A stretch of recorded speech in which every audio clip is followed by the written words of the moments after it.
What's up everyone? Ubuntu 26.04 LTS just landed, codename Resolute Raccoon, and this one is genuinely worth your attention.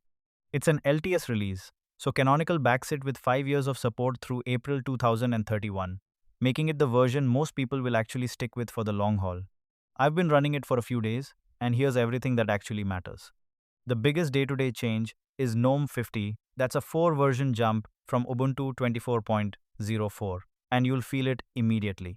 The headliner, X11 is gone. Ubuntu now runs exclusively on Wayland, and there's no fallback option at the login screen. If you've been putting off the switch, it's been made for you. Two features that were previously experimental are now stable and on by default: fractional scaling and variable refresh rate. So high res and high refresh rate displays just work. No terminal tricks needed. The Yaru folder icons also got a redesign, wider, shorter, with a 3D depth look.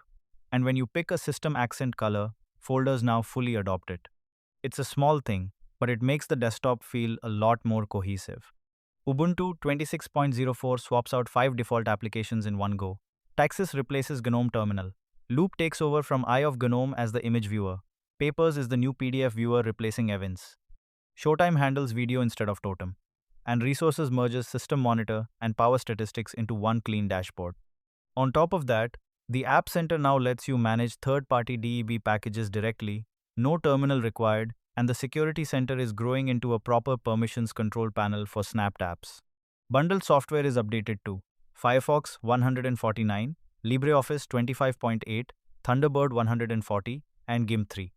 Two security upgrades stand out here. First, TPM-backed full disk encryption is now generally available. It was experimental before, with rough edges around firmware updates and hardware compatibility. All of that's been sorted. Second, Ubuntu 26.04 ships with post-quantum cryptography via OpenSSH 10.2. The hybrid key exchange algorithm, MLChem, is on by default, and DSA is dropped entirely. You don't configure anything, it just works. This is future-proofing against the next generation of computing threats, and it's impressive to see it ship as a default. A few more quick wins. NVIDIA Dynamic Boost is now on by default for supported laptops. JPEG XL works out of the box. The new NTSYNC driver should improve performance for Windows games running through Wine or Proton gamers. That one's for you.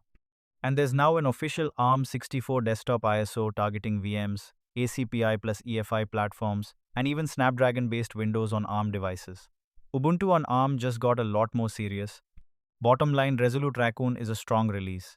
Wayland-only GNOME 50, a refreshed app suite, real security upgrades, and ARM64 out of the box.